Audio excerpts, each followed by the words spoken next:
รักตัวเองให้มากกอดตัวเองให้เป็นดูแลสุขภาพตัวเองเมื่อถึงวันที่สมควรจะต้องดูแลพะนาพี่น้องโอ้ย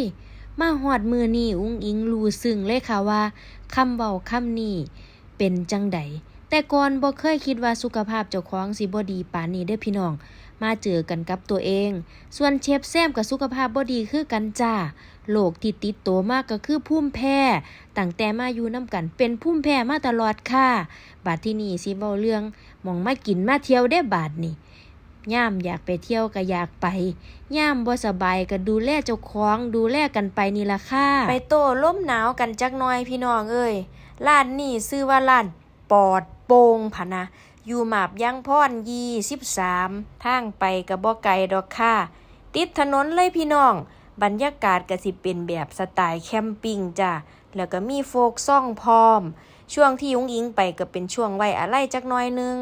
เพิ่นก็สิเปิดเพลงเบาๆเปิดเสียงเบาๆแล้วก็มีโฟกซ่องแบบนี้ล่ะค่ะพี่น้องเว้าเลยว่าหนาวเย็นเย็นเบิ่งเชฟแซมนั่นล่ะค่ะนั่งหาวแล้วหาวอีกปกติเชฟแซมเราเป็นคนมักหมอลำมักจวดมักเจ้ามักคำหอมมักเต้นแป้งสันล่ะค่ะนั่งหาวเขาร้องเพลงก็หาวเสียงลมดังวืออยู่พี่น้องเอ้ยนี่ล่ะย่ามหูคอสั้น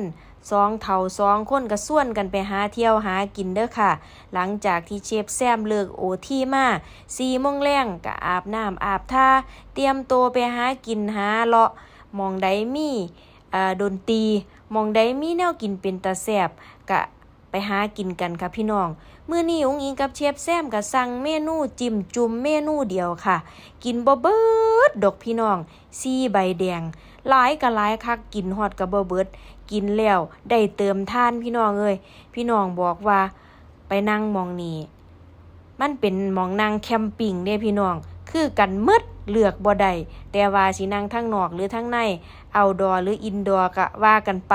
อินดอร์นี่ก็คืออยู่ในเต็นท์เด้พี่น้องส่วนเอาท์ดอร์ก็คืออยู่กลางแจ้งหั่นล่ะค่ะนี่เป็นจังได